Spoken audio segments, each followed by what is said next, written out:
Good morning, I hope you're all doing well. This video is titled My Biased Opinion of the BinTac T50.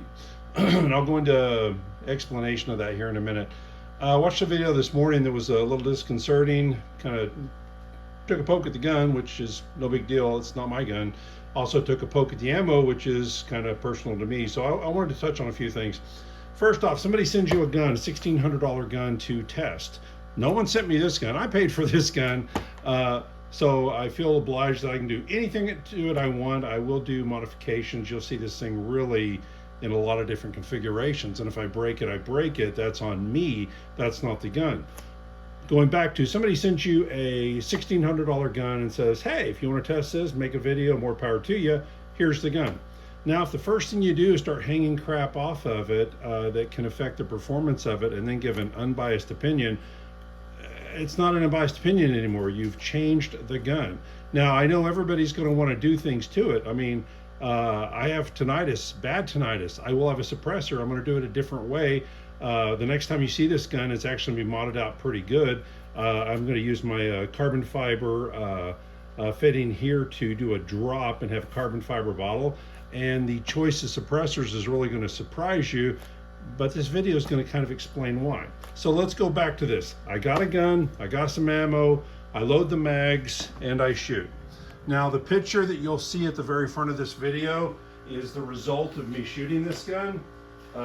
This isn't so much about shooting the gun as it is about, let's get this sucker loaded here, about what I saw today. So, gun is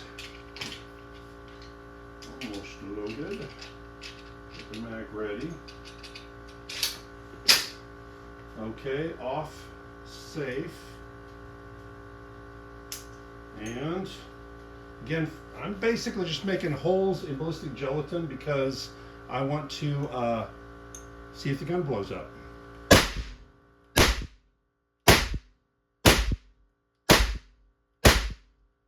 6 rounds. Nothing's exploded yet, but let's see if I can make something break.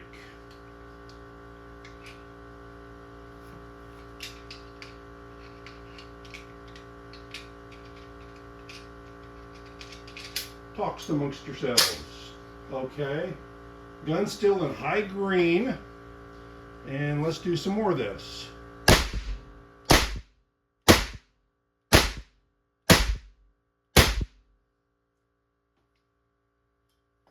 Okay, get that mag out. My gun came with 2 mags, just like everybody else's gun. In just a second here.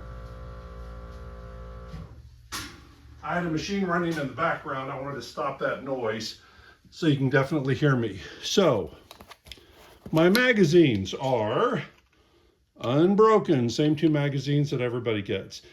And here's the thing, when these guns came off of the container ship, they had several thousands of these rounds, 235 grain hollow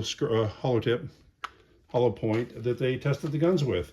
They weren't blowing up guns, the ammo was working. The magazines weren't breaking. The loaner gun in question in the video that I watched today, the video was actually filmed a week or 2 ago, has already gone on to somebody else and it worked flawlessly for them. Can you induce failure? Yes. Yes, you can induce failure. I can break anything you hand me. You hand me anything in the world and say, Jim, you can't break this. I will break it for you. I'm very, very good at that. And if you tell me that you want me to break this gun, if you tell me you want it to go full auto, I'll show you how. If you tell me you want the back pressure to increase so much that it turns these basically into the reed of a whistle and has them flying back and forth so fast that they shatter, I can do that too. It's real, real easy. So a couple things I want to talk about. One is back pressure.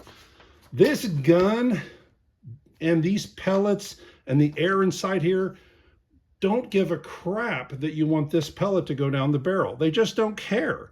The air enters a chamber and it's got 2 choices. It's going to take the path of least resistance. It's going to push the bolt back because this is just a straight blowback, and it's going to push the pellet forward. So engineers, techs, whoever's in the group, over in China, built this gun and figured out, did the math, that a pellet in a certain weight range, not necessarily this pellet, there might be hundreds of pellets that'll work, but a pellet in this weight range, the air will hit it, and in the time that it takes it to go down a 9-inch barrel and exit, there will be an equal amount of pressure that will take this bolt, throw it back against the spring, and have it come back forward to load the next round.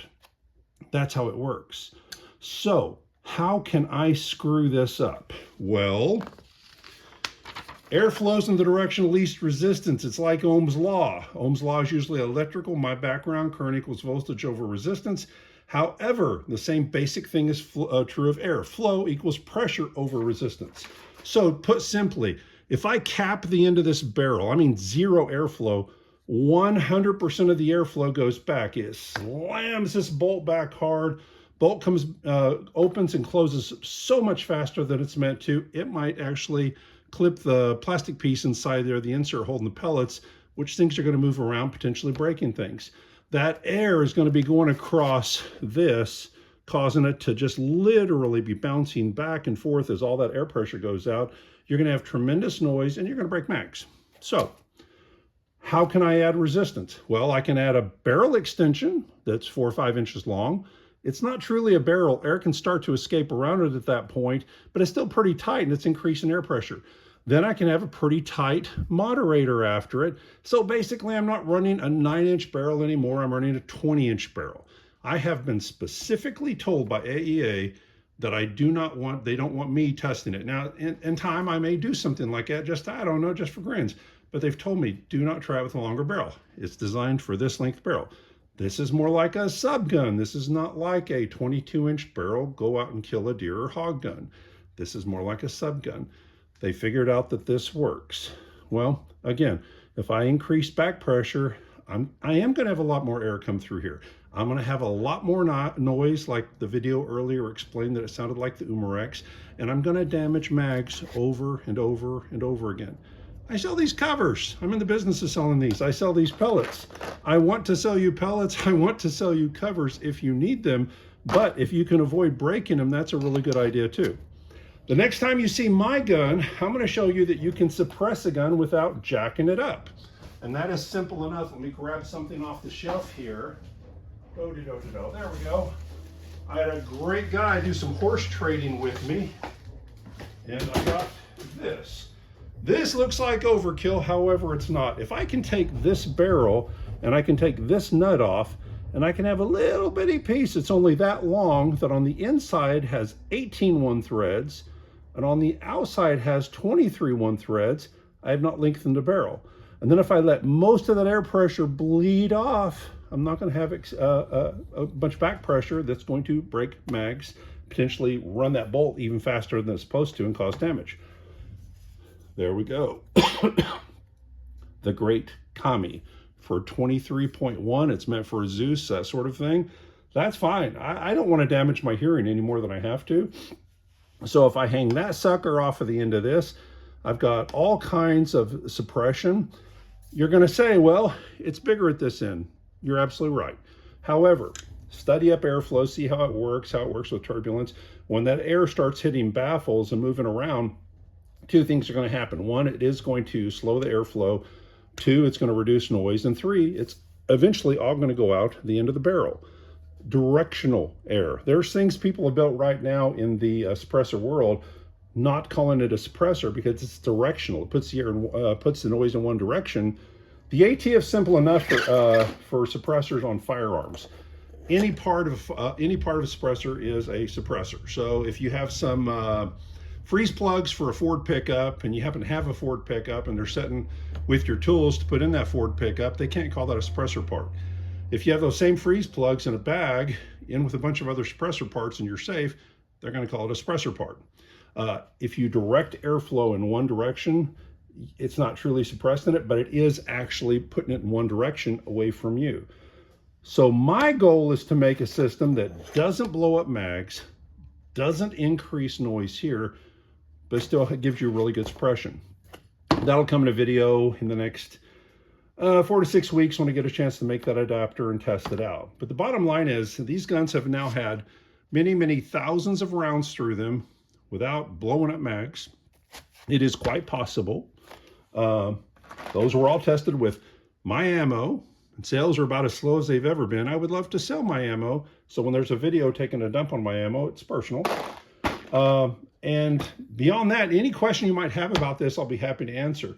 One of the guys who questioned my earlier video on the BinTac was saying, well, what's going on inside? Well, I said in the last video, and I'll say it again, I will be ripping into this gun and seeing what makes it tick.